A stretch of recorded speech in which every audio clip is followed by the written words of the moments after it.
물고기는 물을 인식하지 못한다. 물고기는 언제나 물에서 헤엄을 치기 때문에 물에 대해서는 전혀 생각하지 않는다.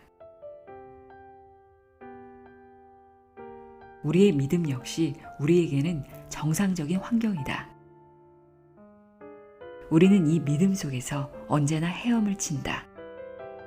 하지만 이것은 우리 눈에 보이지 않는다. 그렇다면 당신은 당신이 믿는 것을 어떻게 알 수 있을 것인가? 당신의 삶을 바라보면 된다. 뭐가 보이는가? 눈에 보이는 것은 모두 당신이 가지고 있는 믿음의 증거다.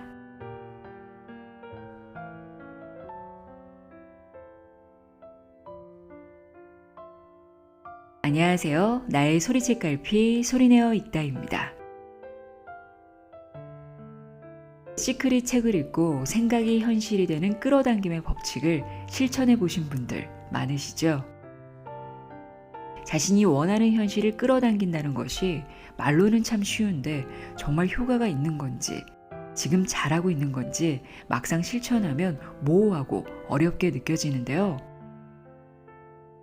그 이유는 내가 원하는 현실이 이루어질 거라는 믿음이 부족하기 때문입니다. 다시 말해, 겉으로는 원하지만 속으로는 믿고 있지 않다는 말인데요. 나의 내면 깊숙이 뿌리를 내린 믿음이 바뀌지 않는 한 현실은 달라지지 않습니다. 오랜 시간 형성되어 온 나의 믿음이 하루아침에 달라지기는 어렵겠죠. 오늘은 나의 잠재되어 있는 믿음을 바꿀 수 있는 방법을 알려드립니다. 매우 효과적이고 구체적인 시크릿 실천법인데요. 책 시크릿의 주인공이자 핵심 저자인 존 아사라프와 머레이 스미스가 쓴 부의 해답이란 책 속에 그 방법이 자세히 나와 있습니다. 지금부터 방법은 간단하지만 효과는 매우 확실한 시크릿 실천법 30일간의 두뇌 재조정 읽어드릴 텐데요. 가벼운 마음으로 실천해 보시길 바랍니다. 믿음이 달라져야 생각이 변화하고 행동이 바뀝니다. 잠재된 무의식의 변화를 주는 부의 해답, 내용의 일부를 읽어드립니다.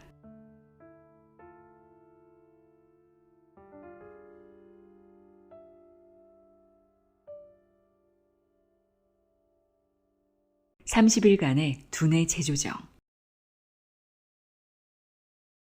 오래전 나사에서는 매혹적인 실험 하나를 했다.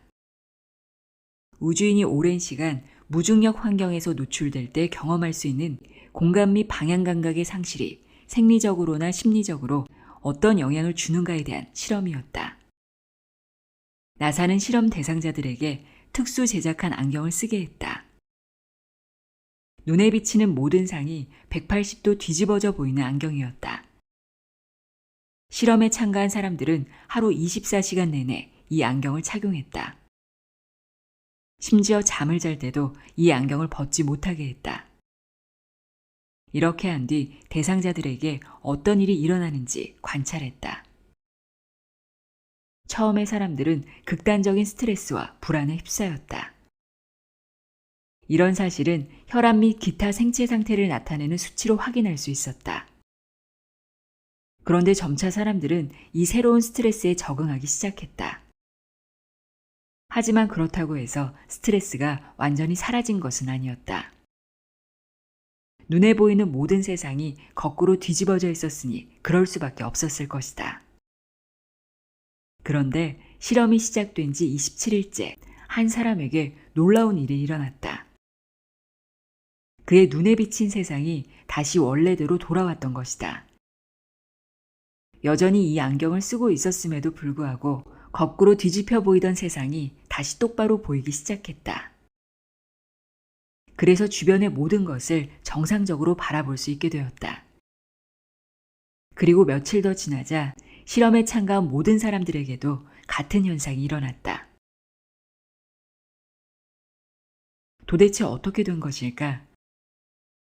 낯선 정보가 26일에서 30일 동안 계속 입력되자 뇌가 신경회로의 배선을 새로 조정했다. 시각 및 공간 인식 체계가 정상적인 것을 180도 뒤집어서 인식하도록 했던 것이다. 연구자들은 또 실험이 시작되고 3에서 4주 뒤에 사람들에게서 안경을 벗기는 실험을 해봤다. 그러자 비록 안경을 벗기는 기간이 짧았다 하더라도 이런 신경 적응 현상은 일어나지 않았다.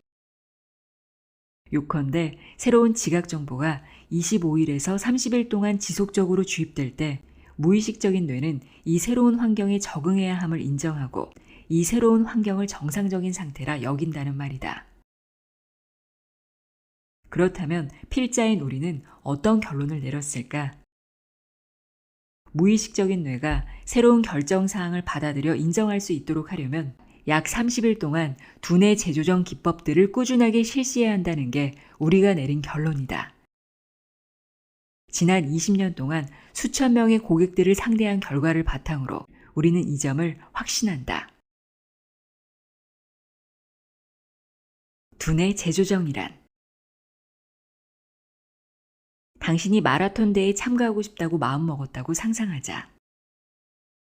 과거에 마라톤을 해본 적이 있거나 말거나 상관없이 아마도 당신은 마라톤을 완주하는데 어떤 것들이 필요한지 잘 알고 있을 것이다.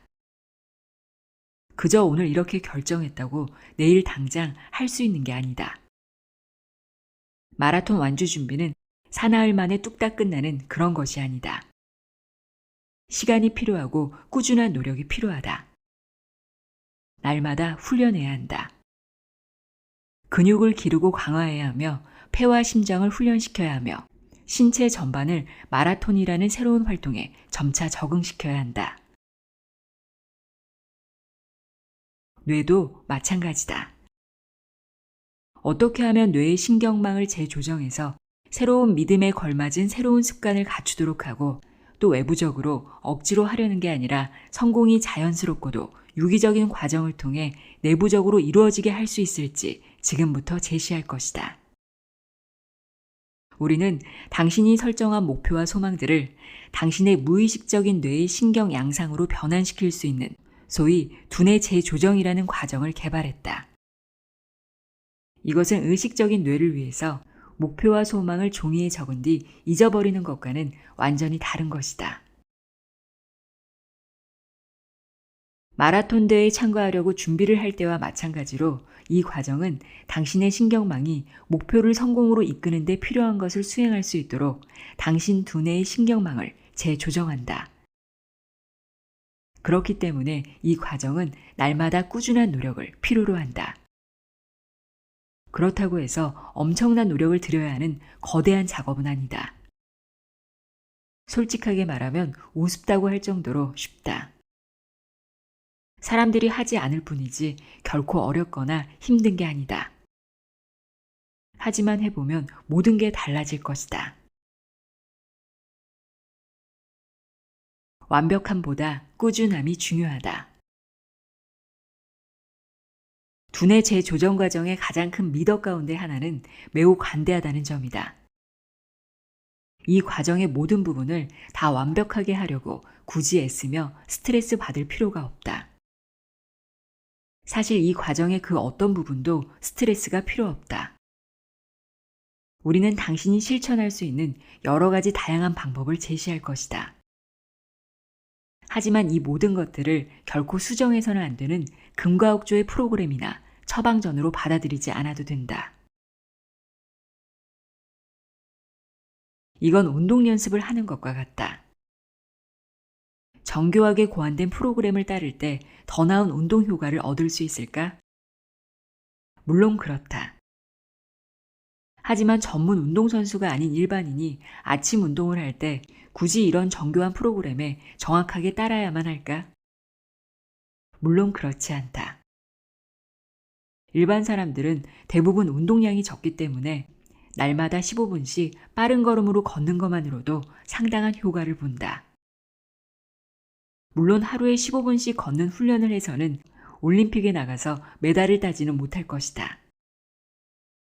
하지만 올림픽에서 메달을 따는 게 대부분의 사람들이 가지고 있는 목표는 아니다. 결론을 요약하면 이렇다. 많이 하면 할수록 결과는 좋아진다. 그렇게 할 수만 있다면 더할 나위 없이 좋다.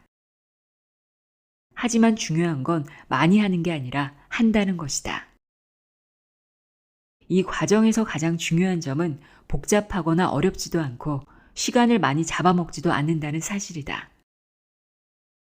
일단 초기의 준비 과정을 마치고 나면 실질적인 두뇌 재조정 활동은 하루에 불과 몇 분만 투자하면 된다.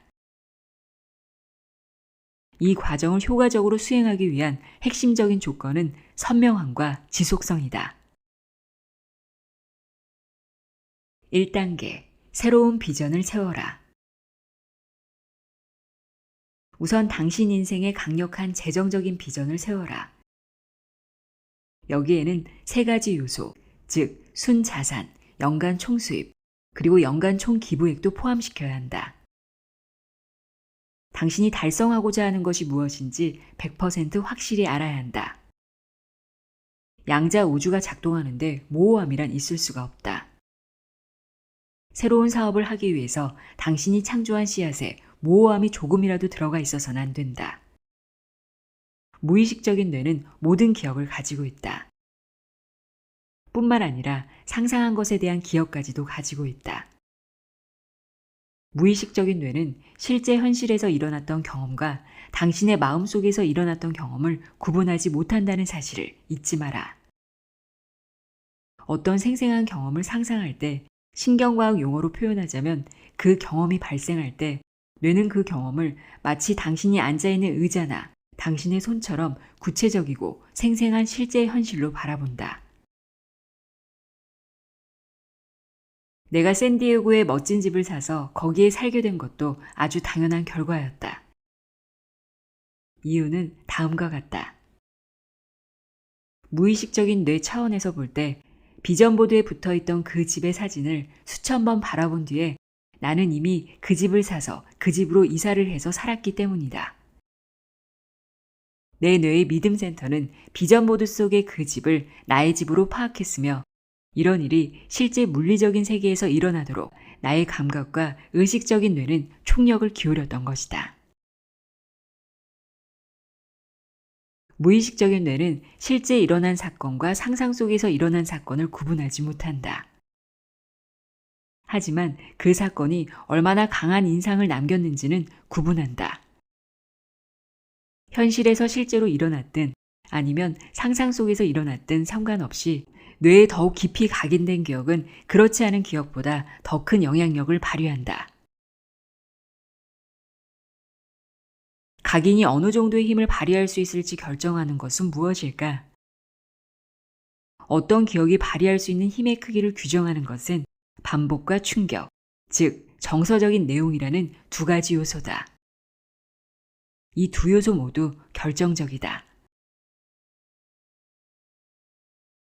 반복. 반복은 간단하다. 어떤 행동을 단 한 차례만 해서는 그 행동을 습관으로 만들지 못한다. 동일한 행동을 여러 차례 반복해야만 그 행동이 습관으로 굳어진다. 걷는 법을 익히고 말하는 법을 익히고 구구단을 외우는 것 모두 반복을 통해서 이루어진다. 반복은 습관을 낳는다. 생각의 습관도 마찬가지로 반복이 낳는다. 사람들이 자기가 설정한 목표를 달성하지 못하는 경우가 그토록 많은 가장 큰 이유도 바로 이 반복의 문제에 있다. 예컨대 어떤 모임에 참가해서 당신이 달성할 어떤 목표를 설정했다고 선언할 수 있다. 혹은 1월 1일에 신년 목표를 잡고 이 내용을 글로 쓸 수 있다. 하지만 한번 이렇게 하고 말면 아무런 의미가 없다. 당신의 선언이 조금이나마 결실을 맺을 수 있는 유일한 길은 그것을 생각의 습관으로 굳어지게 하는 것이다. 수십 번, 아니 수백 번 반복하는 것이다. 두뇌 재조정이 발휘하는 막강한 힘이 실천 방법의 탁월함에서 나오는 게 아니라 날마다 꾸준하게 실천하는 반복에서 나오는 것도 바로 이 때문이다. 충격. 반복은 커다란 어떤 감정이 동반되지 않는다 하더라도 습관을 낳는다. 하지만 정서적인 충격이란 요소가 없을 때 습관의 뿌리는 깊이 내려가지 못해서 습관의 지속력은 허약할 수밖에 없다. 감정과 기억 사이에는 강력한 상호작용이 일어나기 때문이다.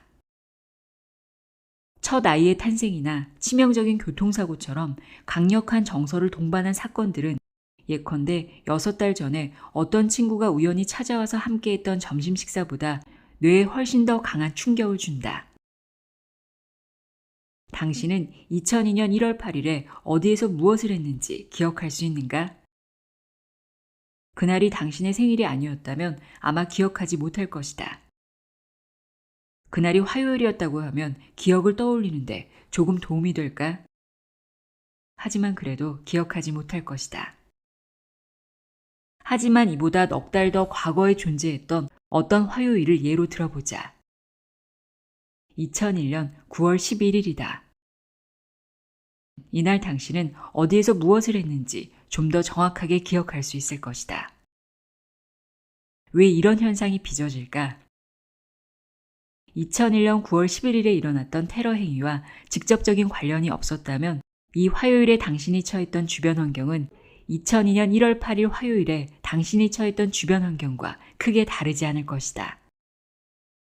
하지만 넉 달이나 더 과거에 일어났던 일들을 더 자세하게 기억하는 이유는 그날 있었던 사건들이 정서적으로 더 큰 충격을 주었기 때문이다. 이와 마찬가지로 특별하게 긍정적이었던 경험도 깊은 인상을 남긴다. 첫 키스, 프로포즈, 졸업식, 결승전에서의 승리, 아이의 탄생, 새로 장만한 집에서의 집들이 등과 관련해서는 당시의 냄새나 소리, 그리고 음악과 같은 아주 세부적인 것들까지 생생한 기억으로 남아있게 마련이다. 반복 더하기 충격은 새로운 현실.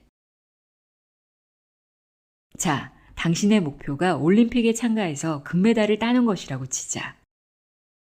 당신은 우선 금메달을 땄을 때를 상상 속에서 생생하게 떠올려야 한다. 관중들이 열렬하게 환호할 때의 감정, 피가 용솟음 치는 감정, 올림픽의 귀빈이 당신 목에 금메달을 걸어줄 때의 그 짜릿한 감정, 그리고 시상대 위에 서서 울려 퍼지는 애국가를 들을 때의 감정을 느껴야 한다. 느낄 수 있는가? 이 모든 감정을 아주 구체적으로 생생하게 상상할 때 마치 금메달을 목에 걸고 전 세계가 지켜보는 가운데 실제로 시상대 위에 서 있을 때와 마찬가지로 그렇게 강렬하고 효과적으로 그런 경험을 경험하고 당신의 무의식적인 마음에 각인시킨다.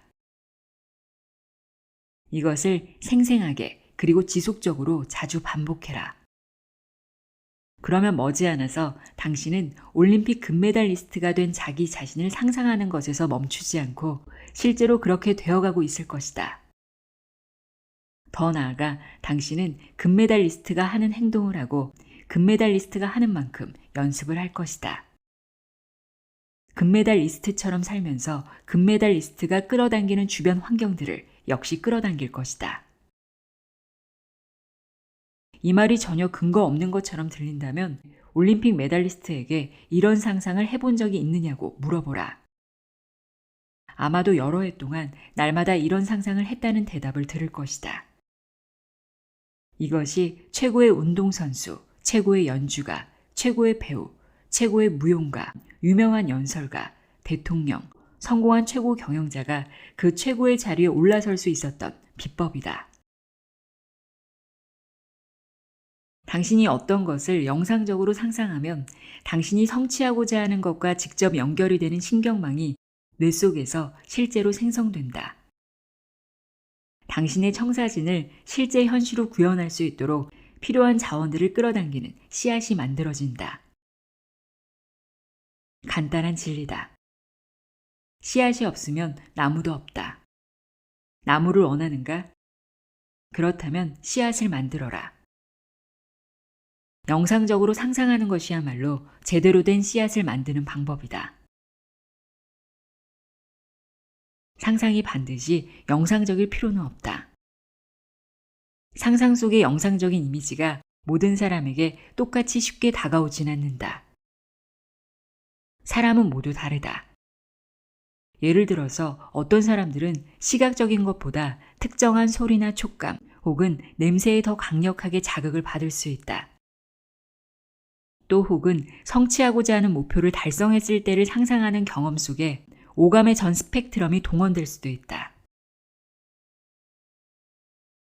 우리가 원하는 것은 당신이 꿈꾸던 일을 이루었을 때의 느낌이 생생한 경험이 되도록 하는 것이다. 이 경험이 어떻게 보이든 어떻게 들리든 또 어떻게 느껴지든 간에 가능하면 더욱 실제와 같이 상상했으면 한다. 2단계. 강력한 자기 확신을 가져라. 선명한 비전을 세웠다면 이제 매 순간 이 비전이 반드시 실현될 것이라고 믿어야 한다. 이 단계는 결정적이라고 할 정도로 중요하다. 왜냐? 새로운 비전을 인식하려고 노력하면서도 이 비전과 반대되는 낡은 믿음들을 여전히 가지고 있다면 당신은 앞뒤가 맞지 않는 믿음에 매우 혼란스러워질 것이기 때문이다. 의사소통 과정에서 전달되는 의미 중에 사람이 하는 말은 겨우 7%밖에 영향력을 행사하지 못하고 나머지는 주로 얼굴 표정이나 말투, 그리고 신체 언어를 통해서 전달된다는 얘기를 한 번쯤은 들어봤을 것이다. 이것은 자기계발 분야에서는 상식으로 통한다. 하지만 사실이 아니다. 이런 인식은 UCLA의 사회심리학자 앨버트 메러비언이 연구를 통해서 발견했으며 또한 침묵의 메시지에 실었던 여러 사항들을 왜곡한 것이다. 정상적인 환경에서라면 우리가 하는 말들은 7%보다 많은 내용을 전달한다. 하지만 메러비언은 일상적인 환경을 연구한 게 아니었다. 그는 당신이 아는 어떤 사람이 당신에게 여러 내용이 뒤섞인 혼란스러운 메시지를 전달했을 때 어떤 일이 일어나는지 연구했다. 예컨대 어떤 사람이 하는 말이 그 사람의 말투나 얼굴 표정 혹은 몸짓과 일치하지 않을 때 어느 것을 믿어야 할 것인가 하는 게 그의 연구 주제였다. 예를 들어보자. 어떤 어머니가 아이에게 입으로는 이리 온, 난 너를 사랑한단다 라고 말하지만 두 팔을 허리깨에 올려붙이고 있으며 목소리에는 짜증과 분노가 잔뜩 묻어 있다. 이 상반되는 메시지들 속에서 아이는 어떤 메시지를 선택할까? 그렇다. 말이 아니다. 어떤 사람이 하는 말이 그 사람의 동작이나 감정, 분위기, 믿음 등과 일치하지 않을 때 그 사람이 하는 말은 언제나 거짓이다. 의식적인 뇌와 무의식적인 뇌 사이의 관계도 똑같다. 의식적인 뇌가 전하는 메시지와 무의식적인 뇌가 진실이라고 믿는 메시지가 서로 다를 때 어느 쪽이 이길 것 같은가? 알고 있을 테니 굳이 정답을 말하진 않겠다. 그러니까 어떤 사람이 입으로는 나는 연간 총소득을 25만 달러에서 100만 달러로 높이겠다 라고 말은 하면서도 무의식적인 마음은 여전히 25만 달러에 머물러 있다면 눈으로는 아이를 사납게 노려보는 화가 난 어머니가 입으로는 난 너를 사랑한단다 라고 말하는 것과 다르지 않다는 말이다. 의식과 무의식 사이에 갈등이 있을 때는 언제나 무의식이 이긴다. 언제나. 그렇다면 이제 당신의 무의식이 가지고 있는 믿음을 좀 더 자세하게 살펴보자. 변화를 꿈꾼다면 믿음부터 바꿔라. 자기가 현재 가지고 있는 믿음이 무엇인지 어떻게 알 수 있을까? 매우 어려운 일일 수도 있다. 왜냐하면 우리가 가지고 있는 믿음은 우리의 한 부분일 뿐이라서 우리 자신도 그것을 흔히 잘 인식하지 못하기 때문이다. 이와 관련된 멋진 표현이 힌두교에 있다. 세상에는 세 가지의 불가사의한 수수께끼가 있다. 공기와 새의 관계, 물과 물고기의 관계, 그리고 사람과 그 자신의 관계이다. 물고기는 물을 인식하지 못한다. 물고기는 언제나 물에서 헤엄을 치기 때문에 물에 대해서는 전혀 생각하지 않는다. 마찬가지로 새도 공기를 인식하지 못한다. 공기는 새에게 정상적인 환경이다. 우리의 믿음 역시 우리에게는 정상적인 환경이다. 우리는 이 믿음 속에서 언제나 헤엄을 친다. 하지만 이것은 우리 눈에 보이지 않는다. 그렇다면 당신은 당신이 믿는 것을 어떻게 알 수 있을 것인가? 어려운 질문인가? 아니다. 대답은 너무도 간단하다. 당신의 삶을 바라보면 된다. 뭐가 보이는가? 눈에 보이는 것은 모두 당신이 가지고 있는 믿음의 증거다. 당신의 현재 삶, 인간관계, 건강, 소득, 생활 방식, 사는 곳, 일하는 곳, 노는 곳, 날마다 하는 것, 이 모든 것이 바로 당신이 무의식 속에서 붙잡고 있는 그림을 정확하게 읽을 수 있는 창이다. 만일 당신이 파산을 했다면 당신이 가지고 있는 믿음은 나는 파산했다. 이게 바로 나다. 거나 아니면 나는 많은 돈을 가지고 있을 자격이 없다이다. 만일 당신이 스트레스를 받고 있으며 여유 시간이 별로 없다면 당신의 믿음은 나에게는 시간이 모자라이다. 만일 당신의 인생이 전반적으로 성공한 편이지만 당신이 진정으로 원하는 것을 할 수 있을 만큼 시간과 돈이 충분히 많지 않다면 당신이 가지고 있는 믿음은 어떤 것일지 한번 맞춰보기 바란다. 바로 나에게는 충분한 게 도무지 없다이다.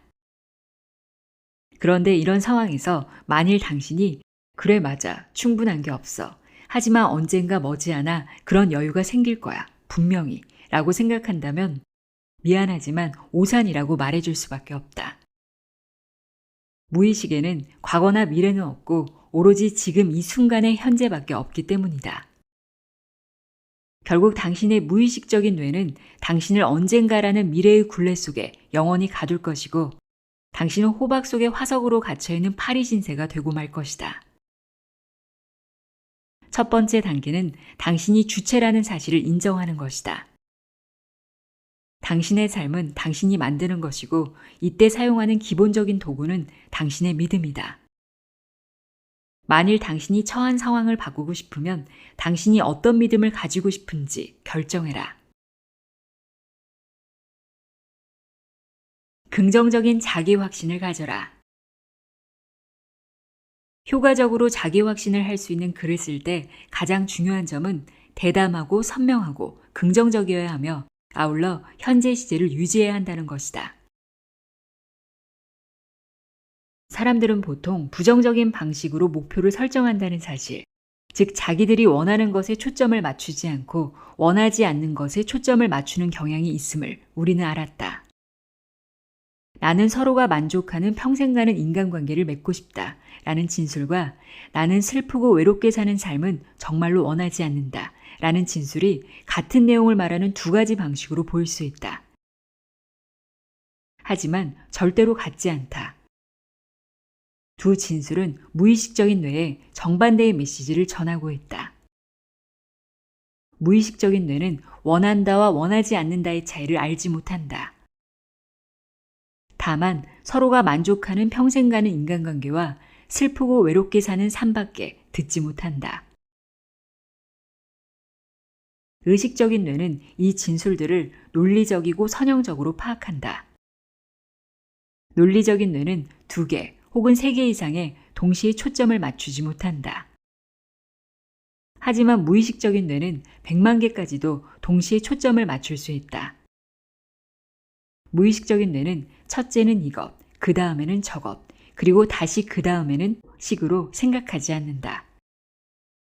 의식적인 뇌는 하나의 이야기를 처음부터 순차적으로 받아들이지만 무의식적인 뇌는 마치 젤리를 후룩 빨아먹듯이 그 이야기 전체를 하나의 인상으로 단번에 빨아들인다. 이런 현상은 어린이, 특히 나이가 어린 아이들에게서 쉽게 볼 수 있다. 이들은 아직 정교한 여과장치나 방어장치를 개발하지 않았기 때문에 이들은 자기들보다 나이가 많은 아이들이나 어른들에 비해서 훨씬 솔직하고 공공연하게 사고 과정의 이 진실을 드러낸다.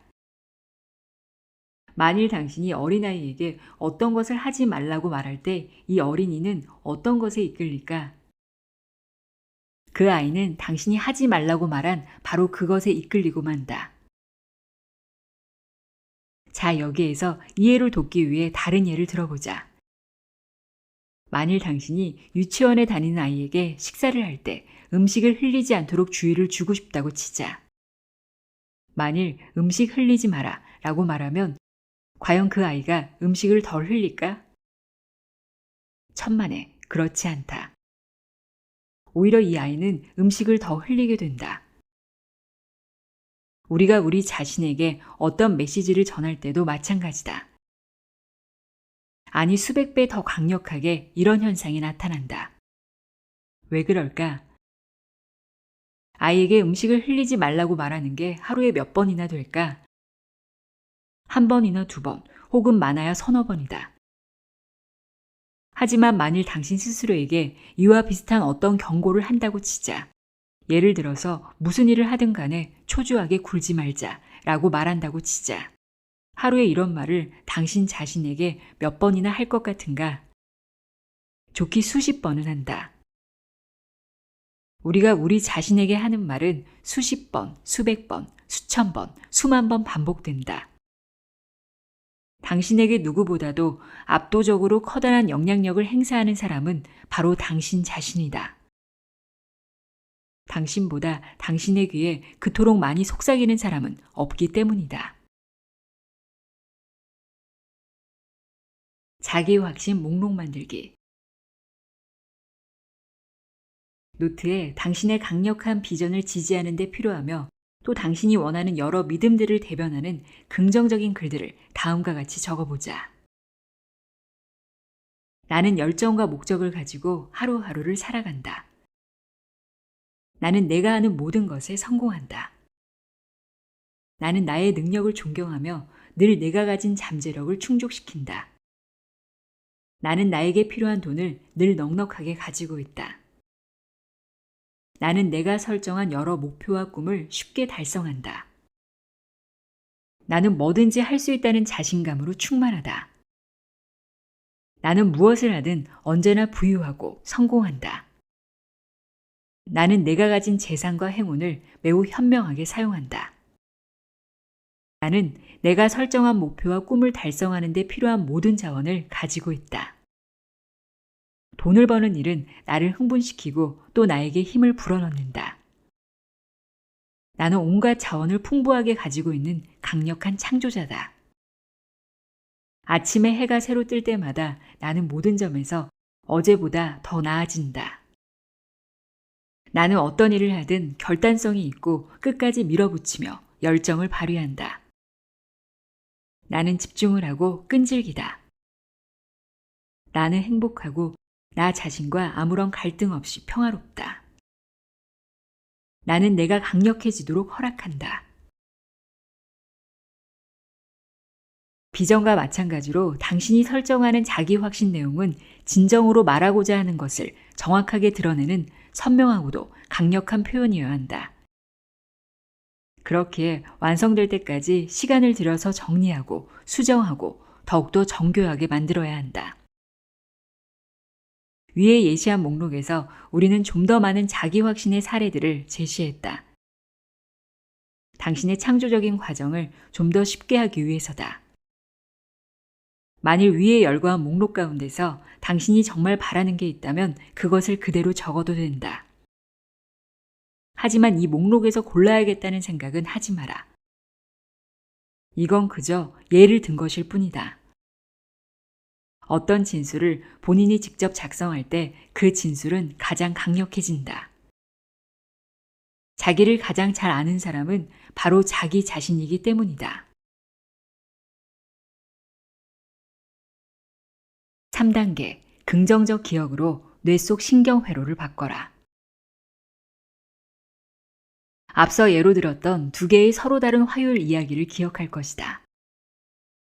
만일 당신이 2001년 9월 11일과 2002년 1월 8일에 당신이 어디에서 무엇을 했는지 기억하려고 해본다면 이 가운데 한 화요일의 기억은 매우 생생하지만 다른 화요일의 기억은 그렇지 않다는 사실을 알 수 있을 것이다.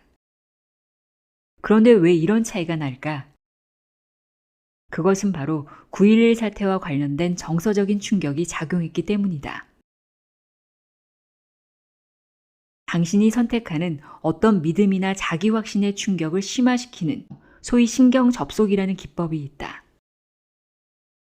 이것은 9.11 사태 때의 경우와 동일한 종류의 정서적인 연관성을 활용한다.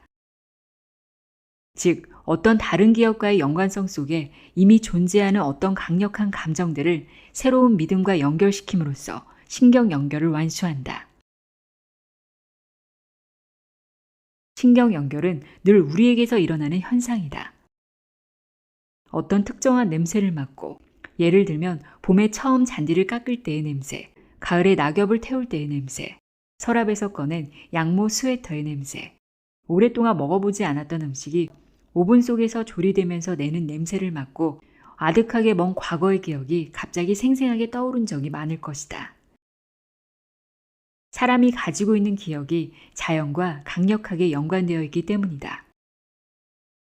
예를 들어서 어린 시절에 경험했던 몇몇 강력한 기억들은 특정한 냄새, 특정한 소리, 혹은 특정한 촉감과 연관되어 우리 뇌에 영원히 연결되어 있다.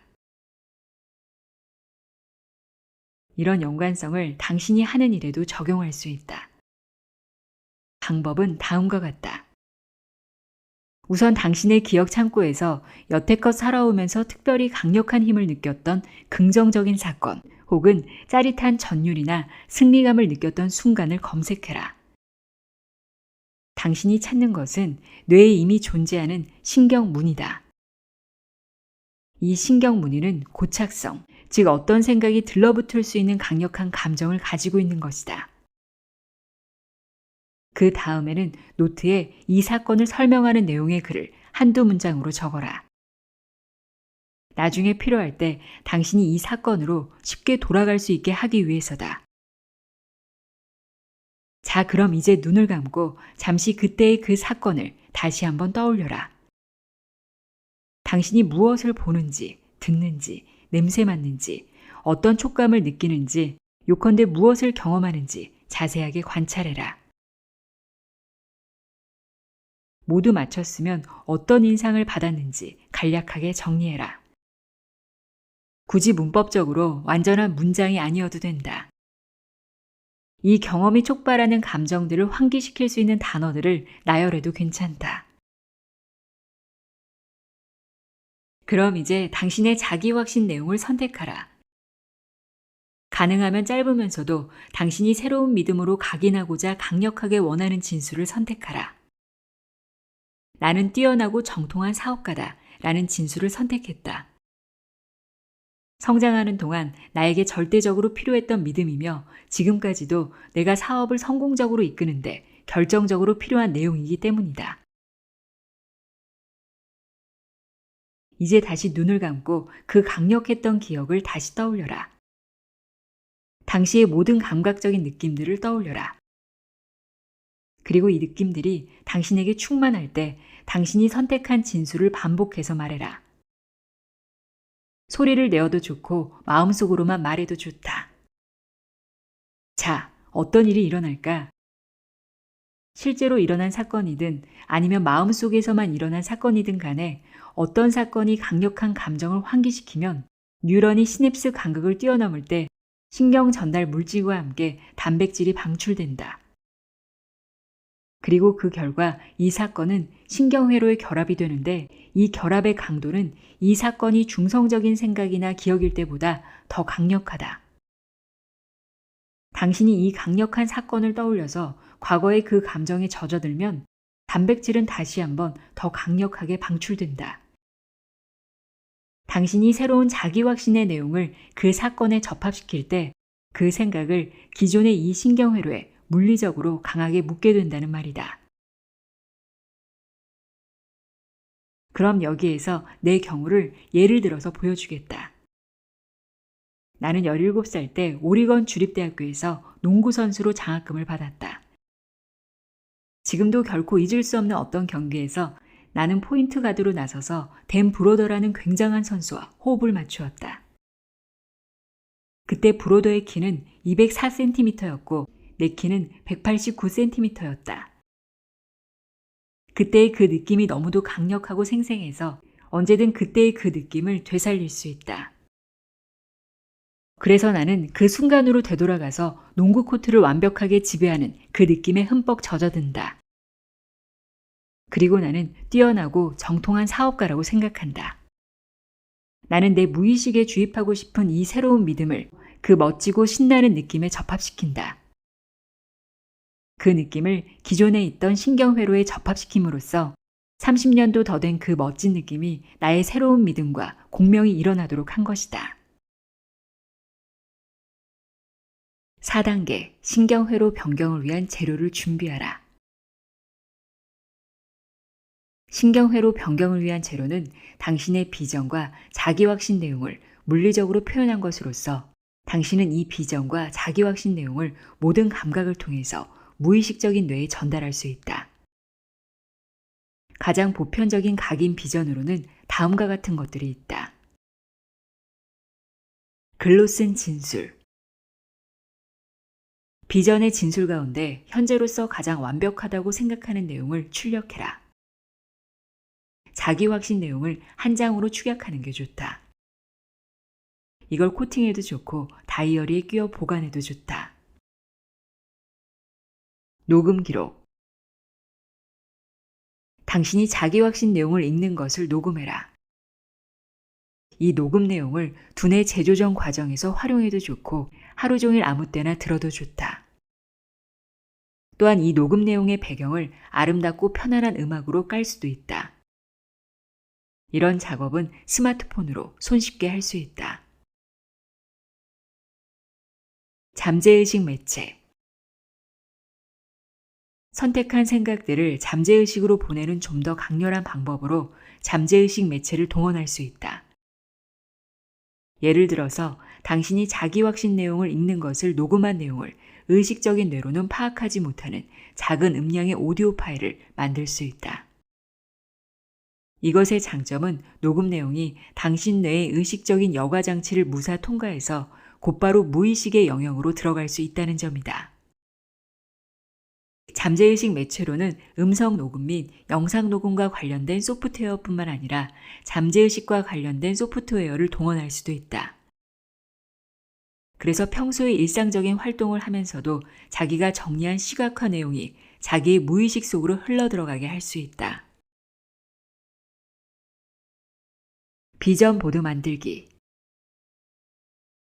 당신이 얻고 싶은 사물, 즐기고 싶은 활동, 살고 싶은 장소, 누리고 싶은 생활 방식을 나타내는 그림이나 사진을 잡지에서 오려내라. 당신이 바라는 삶을 드러내는 것이면 어떤 것이든 상관없다. 이렇게 오려낸 것들을 두꺼운 판지에 붙여서 소망하는 삶의 모습들을 만들어라. 나는 여러 개의 비전 보드들이 하루 종일 내 감각을 자극하도록 책상 위의 벽에다 줄지어 걸어놓았다. 내가 얻고 또 성취하고 싶은 것들이 내 주변을 온통 둘러싸게 하려고 한 것이다. 나는 또한 성취한 목록보드라고 부르는 특별한 소재도 가지고 있다. 여기에는 내가 이미 성취한 것들을 붙여둔다. 예를 들어서 이 보드에 나는 1995년에 비전 보드에 붙였던 저택의 사진을 붙여두었다. 얻고자 하는 사물이나 상황의 그림이나 사진도 중요하지만 이미 성취한 사물이나 상황 역시 소중하다. 감사하는 마음과 자긍심은 무한한 가능성의 양자장과 좀 더 강렬한 연결고리를 만들어낸다. 비전 보드의 힘. 비전 보드는 무의식적인 뇌의 열망을 각인시키는데 특히 강력한 도구다. 뇌의 처리 용량 가운데 4분의 1은 시각적인 정보를 처리하는 데 할당되기 때문이다. 어떤 사람들은 시각에 특히 예민하고 또 어떤 사람들은 청각에 특히 예민하고 또 어떤 사람들은 운동 감각에 특히 예민하긴 하지만 이런 차이는 인간은 시각적인 동물이라는 커다란 명제 앞에서는 별 의미가 없다. 한 장의 사진이 천 마디의 말보다 강력한 힘을 발휘하며 영상 이미지가 무의식적인 뇌에 가장 강력한 영향을 미치는 도구가 되는 것도 바로 이런 까닭에서다. 5단계. 매일 30분 이상 명상으로 무의식 훈련하기. 비전과 자기 확신 내용을 설계하고 글로 적고 또 이것이 완벽하게 될 때까지 다듬고 마지막으로 깨끗하게 출력해서 판자에 붙이는 전체 준비 과정은 당신의 의식적인 뇌가 가지고 있는 여러 능력들을 활용한다. 이제 당신에게 여러 가지 도구가 주어졌다. 바로 여기에서 실질적인 작업이 시작된다. 이 도구를 이용해서 이 영상 이미지들을 무의식에 각인시켜야 한다. 이런 작업은 하루에 30분 혹은 그 미만의 짧은 시간 안에 할 수 있다. 이 작업에 좀 더 많은 시간을 투여하면 그만큼 당신의 새로운 비전과 믿음은 더 빨리 무의식에 각인될 것이고 아울러서 그만큼 빨리 당신이 원하는 결과가 실제 현실에서 일어날 것이다. 여기에서 한 번 더 강조하지만 가장 중요한 것은 얼마나 오랜 시간 실천하느냐가 아니다. 실천한다는 것 자체가 중요하다. 날마다 같은 시각에 하면 가장 좋다. 왜냐하면 인간의 신체는 24시간 주기의 리듬에 민감하기 때문이다. 이것은 가장 핵심적인 조건이다. 전문 운동선수, 음악가, 무용가, 그리고 작가는 특히 이런 사실을 잘 알고 있다. 날마다 정해진 시각에 연속해서 닷새를 하면 비록 닷새 연속으로 하긴 하지만 시각이 일정하지 않을 때에 비해서 능력 개발 효과가 훨씬 더 크다. 이상적인 시각은 지나치게 집중이 잘 되는 때가 아니라 몸이 조금 피곤할 때다. 의식적인 뇌의 여과 장치가 정상적으로 작동하지 않는 비몽사몽의 순간이 무의식에 가장 쉽게 접근할 수 있는 시각이다. 이상적인 시각은 아침에 잠에서 깨어났을 때와 저녁에 자기 전이다. 그리고 낮 동안에도 하기를 권한다. 점심시간이 될 수도 있겠지만 잠시 짬을 내서 일상적인 활동에서 벗어나 혼자 조용하게 있을 수 있다면 언제든 상관없다. 낮 시간에 잠깐씩 도둑잠을 자는 사람이라면 바로 이때가 두뇌 재조정을 할 수 있는 가장 좋은 순간이다. 그리고 가능하다면 날마다 같은 장소에서 하는 게 좋다. 적어도 10분 동안 다른 사람의 방해를 받지 않고 혼자만 조용히 있을 수 있는 장소를 찾아라. 그리고 스마트폰을 꺼라. 방해가 될 만한 요소는 모두 제거해라. 명상. 명상은 두뇌 재조정 과정의 토대다. 이 토대가 있어야지만 새로운 믿음, 목표, 그리고 열망이라는 구조물을 무의식적인 뇌 속에 지을 수 있다. 사람들은 흔히 명상을 정신적인 이완이나 스트레스 해소와 연관짓는다. 사실 명상과 관련된 초기의 연구서들은 대부분 명상이 가져다주는 건강, 특히 정신적인 이완과 스트레스 해소에 초점을 맞추었다. 하지만 명상이 제공하는 기본적인 충격은 그 사람이 가지고 있는 긴장을 해소시키는 것이 아니라 뇌가 집중을 할 수 있도록 훈련시키는 것이다.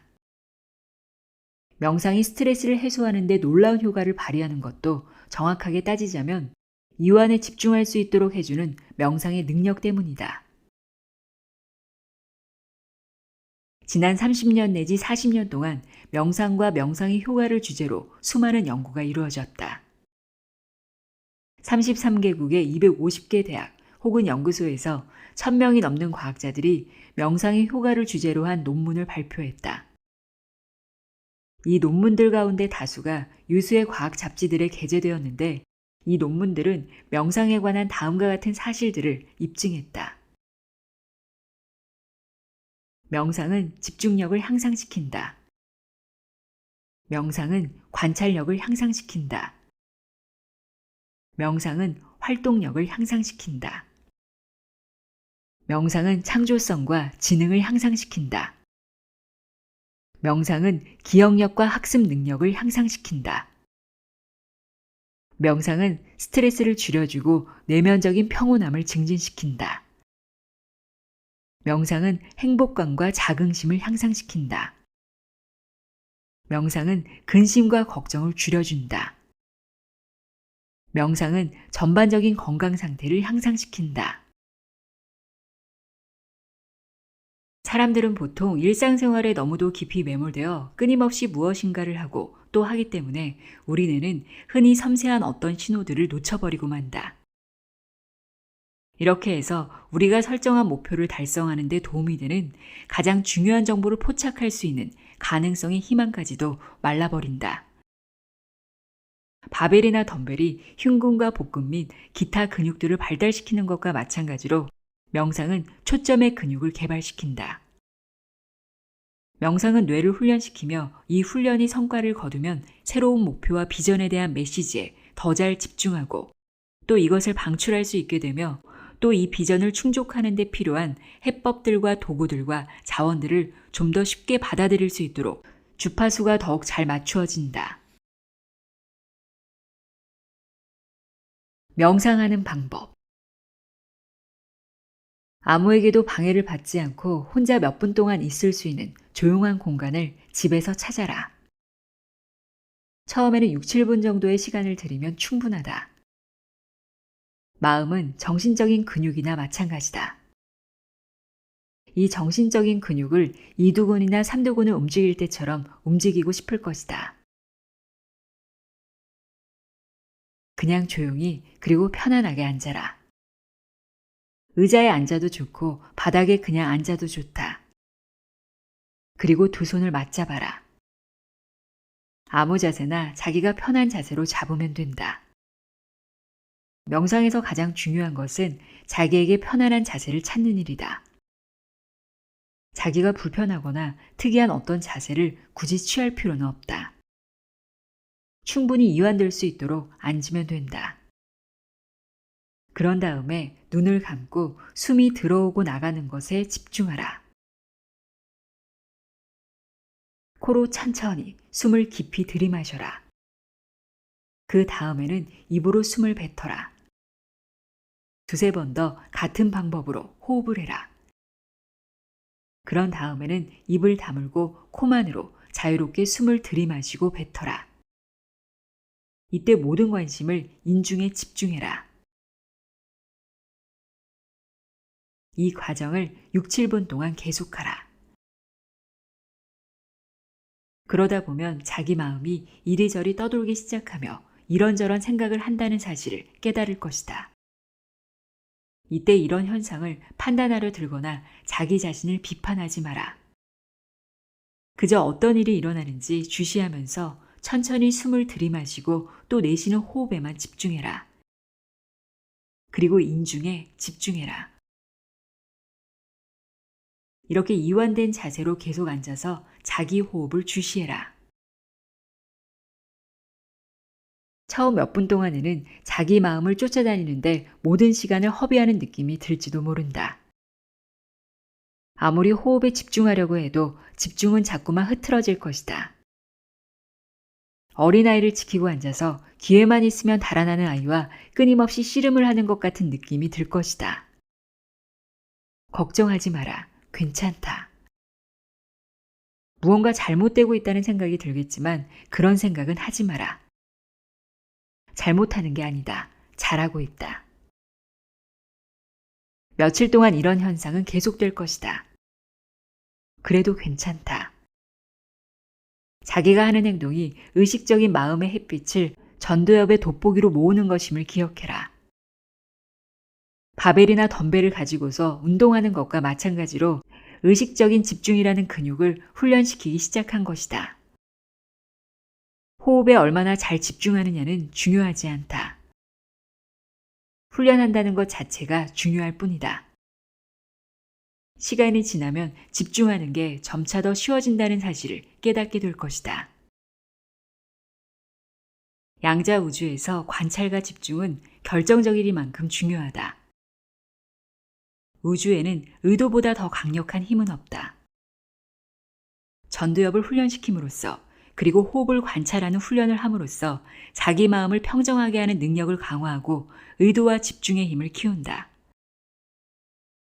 매일 이 연습을 해라. 대략 2주가 지난 뒤에는 명상 시간을 15분으로 늘려라. 다시 또 2주가 더 지난 뒤에는 가능하다면 이 시간을 30분으로 늘려라. 하지만 여기에서 가장 중요한 것은 이 훈련을 날마다 규칙적으로 꾸준하게 해야 한다는 점이다. 하지만 만일 하루라도 빼먹으면 호들갑을 떨면서 실패했다고 자책하지 마라. 집중하려고 해도 잘 되지 않을 때 느긋한 마음을 가졌던 것처럼 그렇게 느긋해야 한다. 아무 일도 없었던 것처럼 다음 날부터 다시 연습을 해라. 이 훈련을 규칙적으로 하다 보면 당신이 보내는 하루가 완전히 바뀌었다는 사실을 언제부턴가 깨달을 것이다. 모든 것이 천천히 돌아가는 것처럼 보이고 모든 것을 다 할 수 있을 만큼 시간이 충분하다고 느낄 것이다. 그리고 자기가 주변의 우주와 연결되어 있다는 심오한 인식을 하게 될 것이다. 또 가장 중요하게는 소망과 목표의 여러 요소들이 마음속에서 집중되고 또 삶 속에서 구체적인 형상을 취하는 것이 눈에 보이기 시작한다. 보통 사람이 얼마나 자주 집중력을 잃는지 기억하고 있는가? 6초나 10초에 한 번씩 집중력을 잃는다. 명상을 하면 자기가 설정한 목표에 마치 레이저 광선처럼 오래 머물 수 있는 능력이 생긴다. 이럴 때 목표를 달성하는 데 필요한 그 모든 요소들에 양자장이 반응하고 공명하고 또 이것들을 제공할 가능성이 열린다. 즉 끌어당김의 법칙을 실제로 실현하게 된다. 시각화 과정. 명상을 끝내자마자 몇 분 동안 당신의 비전을 머리에 떠올려라. 비전을 드러내는 한 편의 영화를 그저 머릿속에 상영한다고 보면 된다. 명상과 마찬가지로 시각화 역시 이완된 자세에서 눈을 감고 시작해라. 정신적인 어떤 그림을 직접 만들어내는 과정이다. 처음에는 이것이 어색하고 잘 되지 않을 수도 있다. 어쩌면 그게 당연하다. 하지만 이 연습은 하면 할수록 쉬워질 것이다. 그리고 떠오르는 영상도 점차 더욱 선명해질 것이다. 그리고 한 가지 덧붙이자면 비록 우리가 시각화라는 단어를 쓰고 있긴 하지만 매력적인 청각적 요소도 잊지 말고 만들어야 한다. 또 청각뿐 아니라 미각과 후각, 촉각, 그리고 직감까지도 모두 동원해야 한다. 사실 직감은 진짜 결정적인 것이다. 최고의 영화 감독들은 형태, 색, 움직임, 소리 및 기타 사용할 수 있는 모든 도구들을 사용해서 본능적인 어떤 반응을 관객들로부터 이끌어내고자 하는 게 자기들의 목적임을 잘 알고 있다. 이것은 바로 당신이 추구하는 느낌이며 꿈에 소망하던 일을 결국 이루어내는 생생한 경험을 한다는 느낌이다. 시각이나 청각, 후각, 혹은 촉각 가운데 어느 것을 통해서 그 느낌에 도달하느냐는 전혀 중요하지 않다. 이 모든 것들은 결국 동일한 종착지, 즉 거기에 있는 게 어떤 느낌이냐 하는 지점으로 이끌기 때문이다. 시각화한 뒤에 몇 분을 들여서 자기 확신 내용을 다짐해라. 소리를 내어서 자기 확신의 진술물들을 읽을 수도 있다. 녹음을 해둔 게 있으면 이걸 활용해도 된다. 이 과정에서 자기 확신의 내용이 담고 있는 진리를 느껴라. 마음속의 그림을 보아라. 혹은 이 자기 확신의 내용들을 성취했을 때의 느낌이 어떤지 느껴라. 정말 간단하지 않은가? 명상 몇 분, 시각화 몇 분, 그리고 자기 확신 몇 분, 이게 다다. 6단계. 신경공학 기술들을 활용하라. 오디오. 조깅을 하거나 작업장에서 일하거나 집안 청소를 하면서도 음악을 들을 때처럼 쉽게 자기 확신 내용을 꾸준하게 들을 수 있다. 잠재의식 유튜브. 마찬가지로 잠재의식 영상도 하루 종일 틀어놓을 수 있다. 이런 도구의 장점은 무의식에 직접 작용을 하기 때문에 일상적으로 하는 의식적인 작업에 방해가 되지 않는다는 점이다. 일로 무척 바쁠 때라도 일하는 것과 아무런 상관없이 무의식의 메시지를 전달할 수 있다. 의심을 느껴라. 그리고 이것을 제거하라. 날마다 하는 이 과정을 처음 시작할 때 누구나 불편하고 불안하며 또 의심을 할 수 있다. 나는 1년에 50만 달러를 벌고 있다. 라고 자기 확신의 진술을 말할 때 머릿속에서 야 아니잖아. 너 왜 거짓말해? 라는 목소리가 들릴 수도 있다. 이 목소리에 휘둘려서는 안 된다. 이런 목소리가 들리는 것은 완전히 정상적인 것이다. 즉 당신이 정해진 길에서 벗어나서 새로운 길로 들어서고 있다는 경고를 하는 내용일 뿐이다. 지금 어디로 가고 있는지 똑바로 지시하라고 뇌가 경보를 발령하는 것이다. 불안함과 불편함은 새로운 모험을 앞둔 긴장감이다. 내가 아들을 유치원에 입학시키기 2주 전에 아들에게 해줬던 것과 똑같은 말을 해줘야 한다. 끝내주게 재미있을 거야. 그리고 이걸 알아야 한다. 모든 것이 완전히 뒤집어지는 어떤 지점이 있다. 연간 총소득 50만 달러의 기회들이 당신을 기다리는 모습이 보이는 어떤 지점에 도착할 것이다. 그리고 당신의 행동과 선택이 바뀌는 것도 보일 것이다. 새로운 기회들이 당신의 삶에 나타날 것이다. 온갖 새로운 자원들이 나타나고 상황들이 펼쳐질 것이다. 당신의 사업이 바뀌는 걸 보기 시작할 것이다. 사실 당신의 삶도 바뀌기 시작한다. 그리고 이 모든 것들은 단 한 가지 원인에 의해서 비롯된다. 그것은 바로 당신이 먼저 바뀌었다는 사실이다.